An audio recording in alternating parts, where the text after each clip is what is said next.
makes a person of interest. Coach Micheal Burt cuts to the chase, interviewing some of the biggest names in the world. How do they think? What makes them tick? What are their thought processes? And how they became a person Hey there, of welcome interest. to another edition of Person of Interest.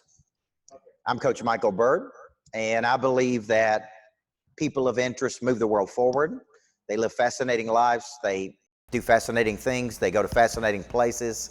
And more importantly, they create things that are valuable for the world. Today, I've got a very special guest named Mikey Taylor, who's current president and managing principal at Commune Capital, a private equity real estate firm. Mikey's a serial entrepreneur at heart. He first found success with nearly 2 decades of professional skateboarding. Throughout his career, Mr. Taylor held lucrative sponsorship contracts with DC Shoe Company, GoPro Cameras, and Alien Workshop. Over his tenure, he's had over 100 signature skateboard decks, 7 pro model shoes, and was one of the most recognizable pro skateboarders on the planet. Man, all that's fascinating. Mikey, welcome to Person of Interest. Thank you. I'm just stoked to be here. You know, when you think about your career, I think about most people of interest have a story of origin, a moment of revelation where they know they're supposed to be doing this. What was your big moment with skateboarding?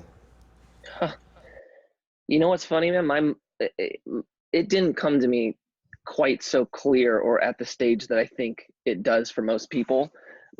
My skateboarding career was a hack in a sense that I had found something that I loved. Like when I started skateboarding, I became absolutely obsessed with it. Mm-hmm. And as I kept doing it, I started getting older to the point of needing a job, and I didn't want to work. I didn't want to stop skateboarding yet. So I tried to figure out how I could not get a job and keep skateboarding.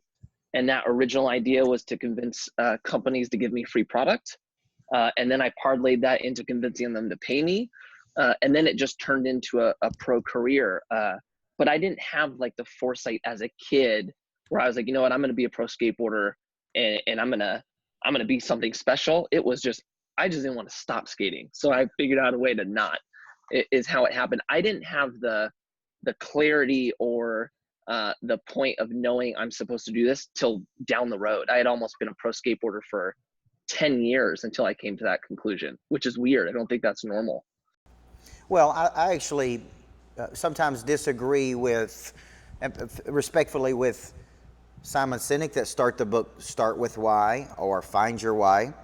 I actually believe there's lots of people that get turned on to something, have an incredible intensity and desire toward that, but they don't really know what their purpose or why is until, like your story, on down the road. Yeah. You know, when I started coaching, just like you, I started at 15 years old. I knew the second I started coaching, this is what I was supposed to do. Then it was a matter of how can I get paid doing it? So when you think about a primary skill that you have, how many hours do you feel like it takes to master something? And how much deliberate practice did you have in the skateboarding?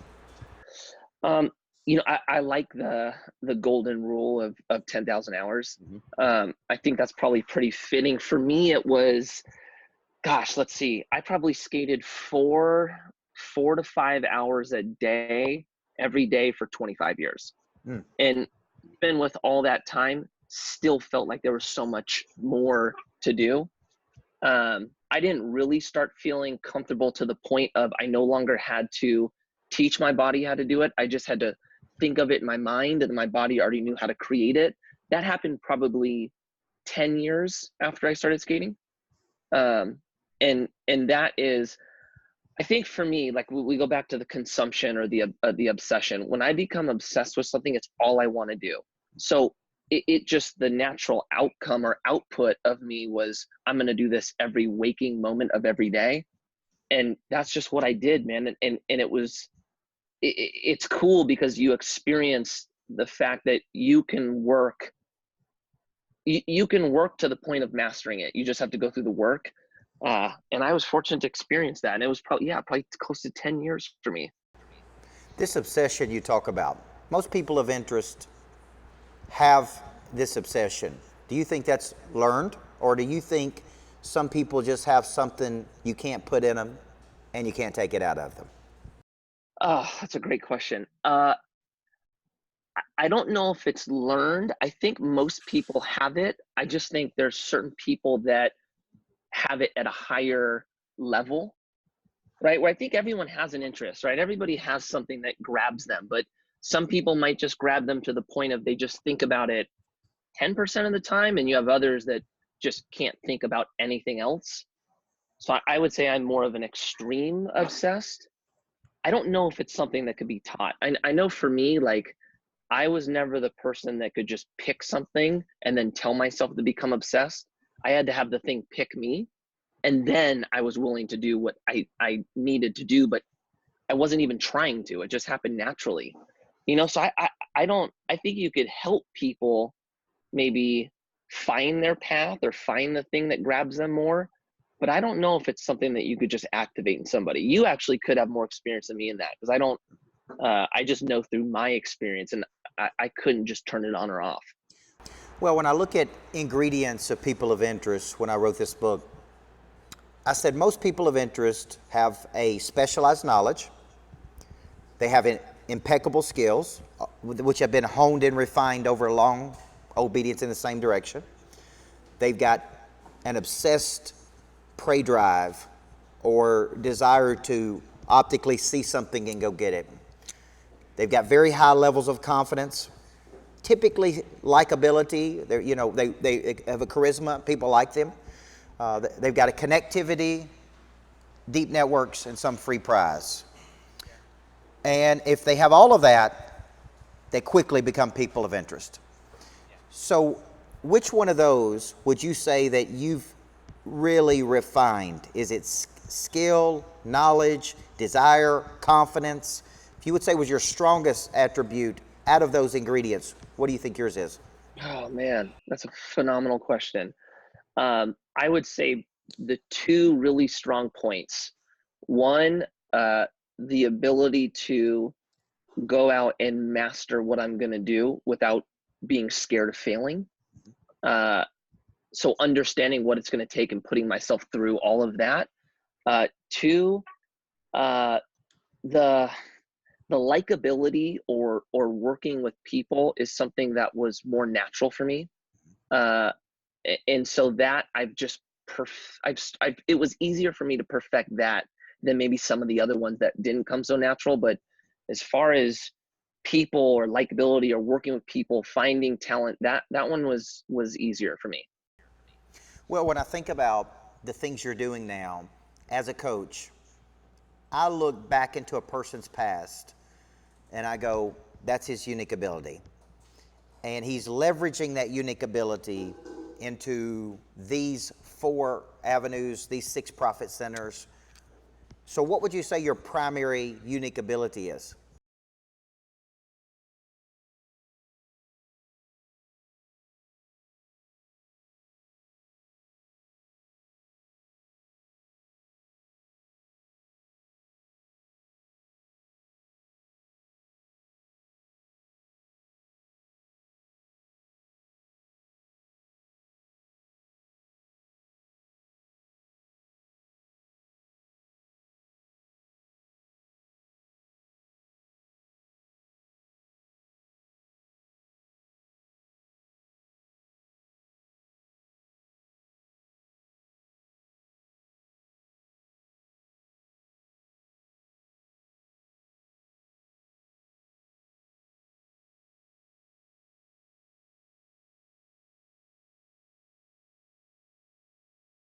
Nice.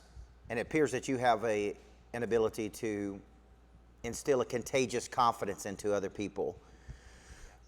Now, when you think about, I would try to teach my sales team how to remove hesitation, how to remove consideration, which is an internal thought that prohibits an external action. You've mentioned a few times that you've basically removed this from your psyche. Where did that come from? Because I have found as a coach, that's not natural for a lot of people. They're actually much more driven by fear than removing that fear. So talk a little bit to the listener about how you remove that hesitation. You know what? I'm gonna start with this. I used the wrong term. Remove isn't the right word. It's more not letting the fear control you, because from a fear aspect, I am a very fearful person. I have just learned to not have it in front of me. I've been able to put it behind me, right? And that was learned from skateboarding. And for us, so I'll explain kind of the process, and it'll make more sense. For skating, everything on a pro skateboarder's career is based around these video parts. And a video part was a 3-minute part of us doing all of our best tricks. And when we would go out and film them, we would be out in the streets and we couldn't film a trick that had already been done. So imagine you're a surfer, right? And somebody got barreled at pipeline one time. You are no longer allowed to get barreled at pipeline ever again. And that's how skateboarding works. So when it would come to us filming these video parts, a lot of times it would take us multiple years to film 3 minutes of tricks.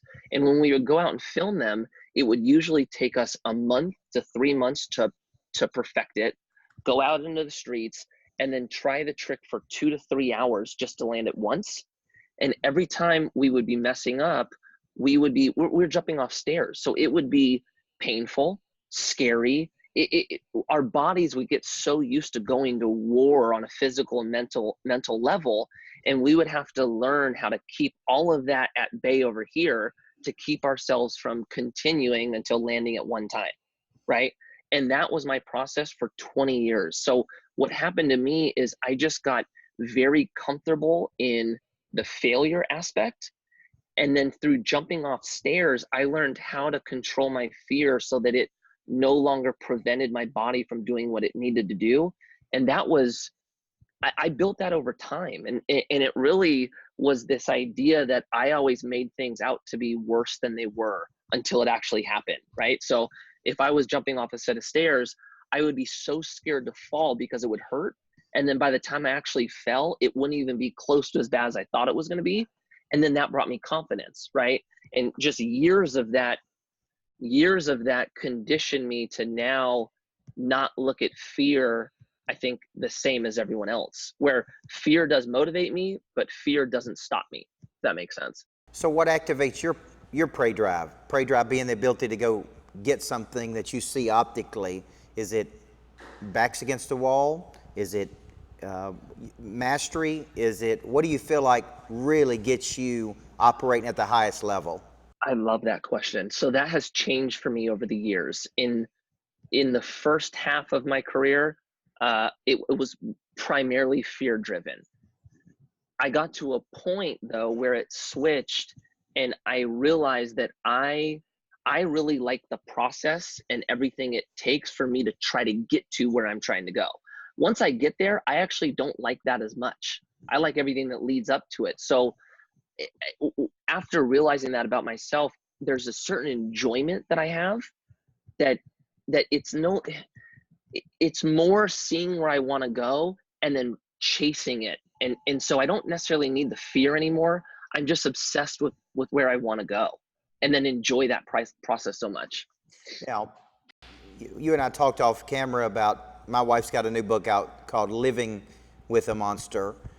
And she wrote that book because for several years of our relationship and marriage, she really felt like she was competing versus my ambition, versus my obsession. And it was my ambition versus her. She then came to a realization that I don't need to compete with his ambition. I need to cooperate with his ambition, because much of his ambition and drive is geared toward giving us a better life. We have a 6-year-old daughter. How has your obsession affected your ability to build relationship? Is it been difficult? Has it been easy? It has not been easy. No, the learning how to have a relationship, not only for my wife to learn how to have a relationship with me, but for me to learn how to have a relationship with her, and me being an obsessive person, was challenging, isn't even the right word. Incredibly difficult. And really for me, what happened to me is, like, I would have told you for the first 15 years of my career, I'm obsessed and focused because I'm trying to give us a better life. That would have been, and I'm not saying that's not for anyone else, but that would have been the reason I would have given you, except that wasn't true. That would just be my way to mask it. Those first 15 years were more me feeling the need to feel loved by everything I was accomplishing.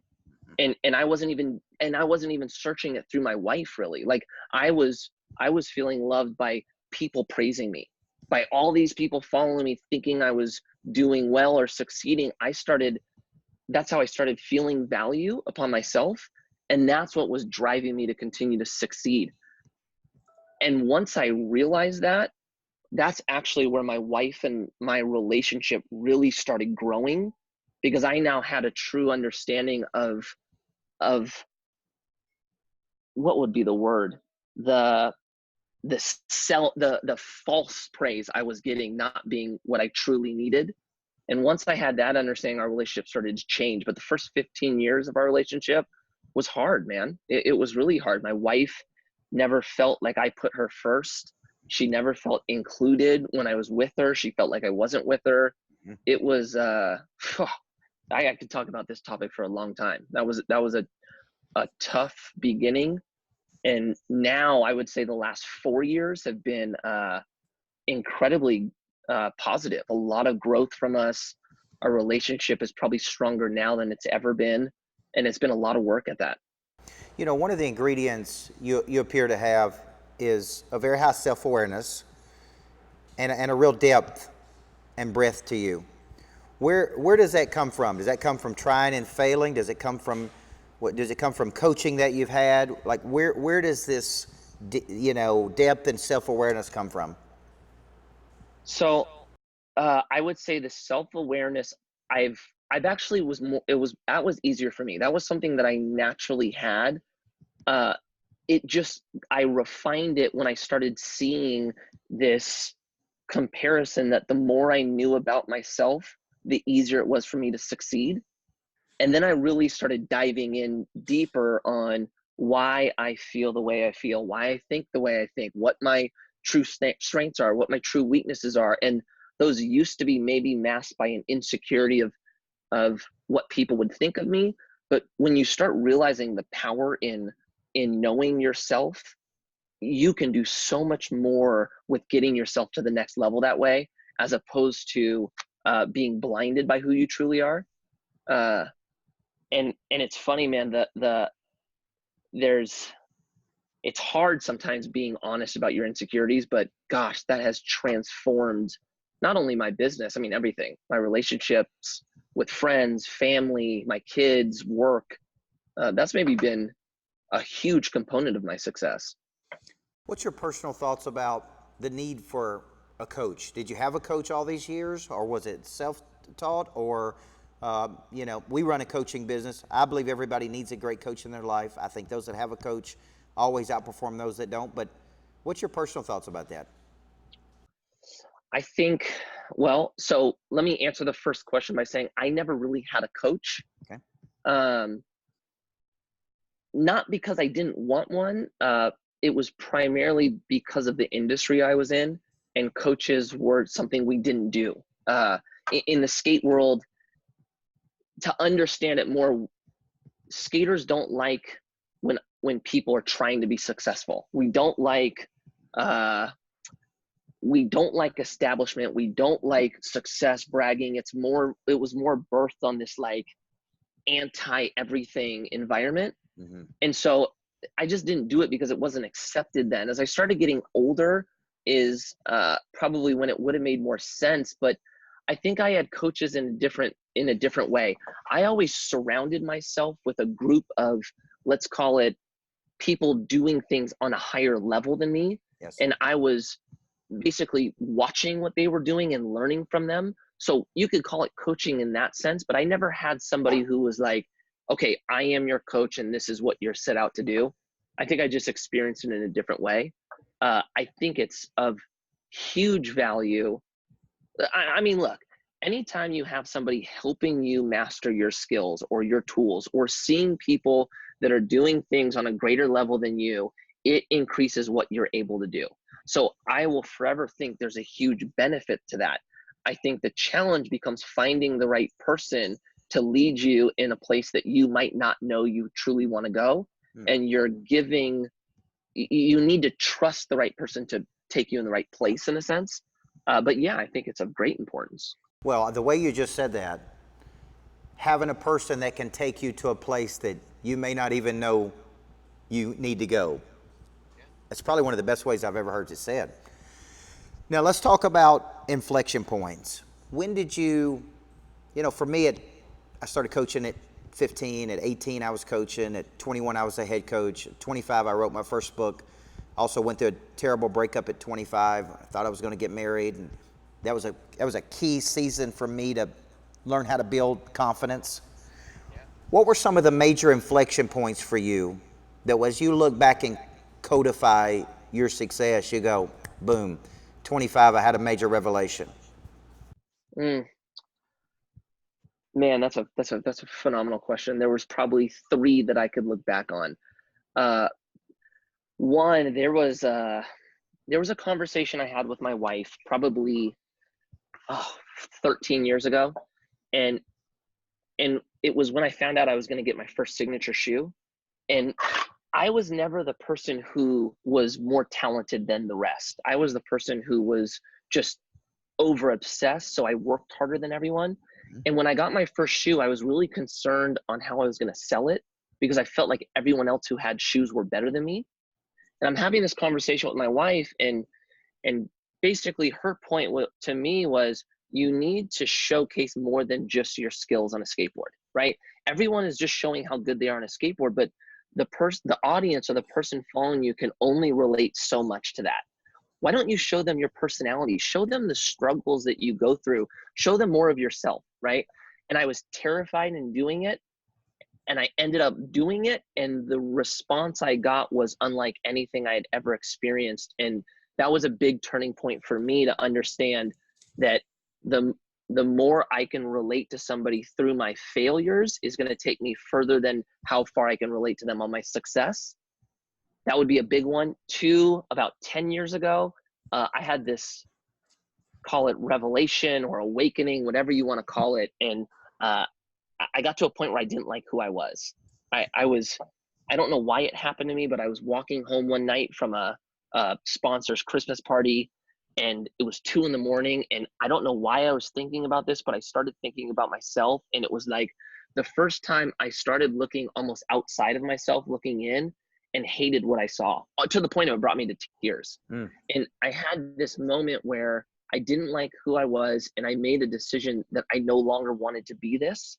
And that next day was the first day at me getting started at working on this new me, which was probably the biggest change in my life up until 2 years ago. And 2 years ago is when my career officially ended as a skateboarder.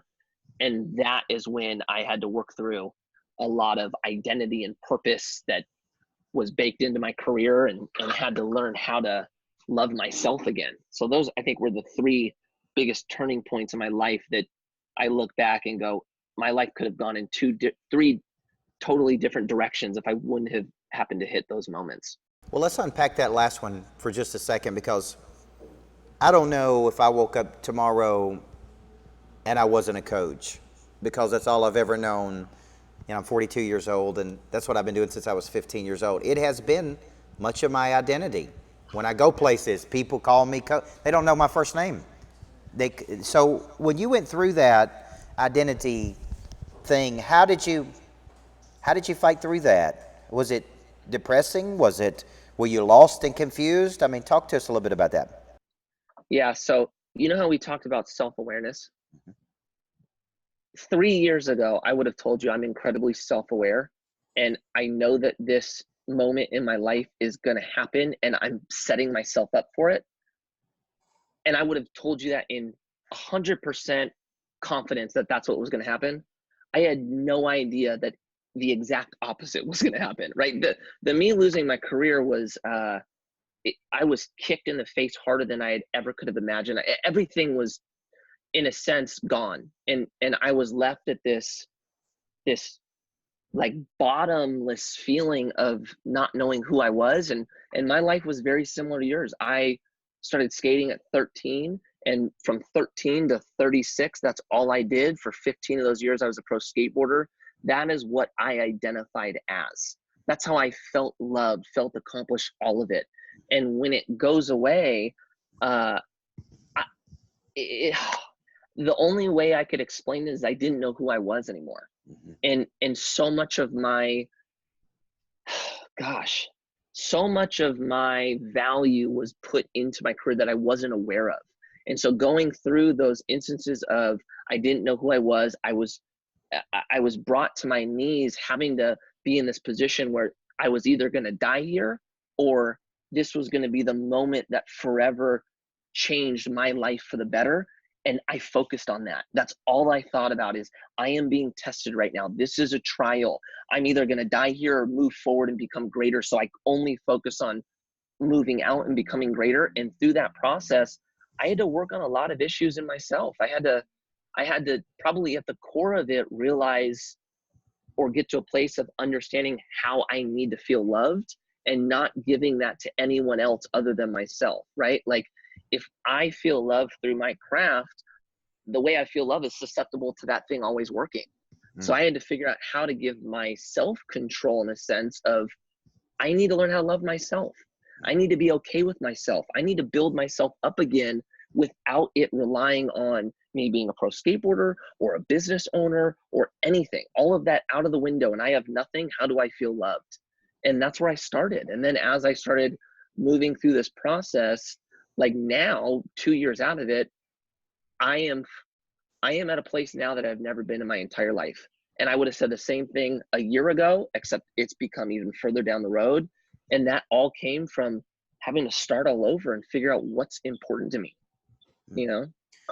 Well, I want to thank you for being on Person of Interest today. You have a lot to say. And like I said, I think the biggest compliment I can pay you is you got a lot of depth, you got a lot of breadth, and you've lived a fascinating life.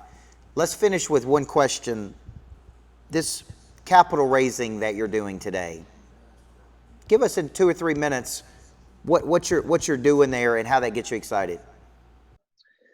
Yeah, so I started this fund because I was in a position financially when my career ended that I didn't need to figure out what to go do for a living.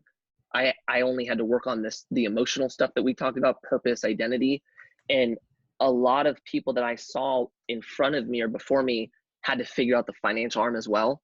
So I wanted to create something that I could help people participate in an investment that would help them set up financially for when their career ended, and also creating something that was more than an investment, something that felt like we were part of a community that helped each other emotionally work through issues, financially plan for the future, have events where it felt more like a community or mastermind or network of people rather than an investment. And that's how the idea started. And I'm a year and a half in now where we're starting to now really see it take on something special. And we're up to about 50 investors. We have a few really exciting projects we're working on. It's been really exciting. So just seeing this vision come to life and where we're going to take it, and really just trying to create something unique and special of our own, you know.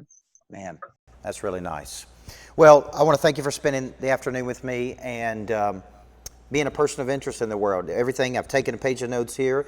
I've got some key takeaways, and more than anything, I think the people who watch this will see this incredible person you are, outside of the accomplishment that you have, that you're doing big things in the world, and that inspires us to keep it up. That's what people of interest do. So, Mikey Taylor, where can they find out more information about you? I think the best place is Instagram. If you get me on Instagram, it's just Mikey Taylor. You could find everything else from there, but that's what I spend most of my time on from a social standpoint.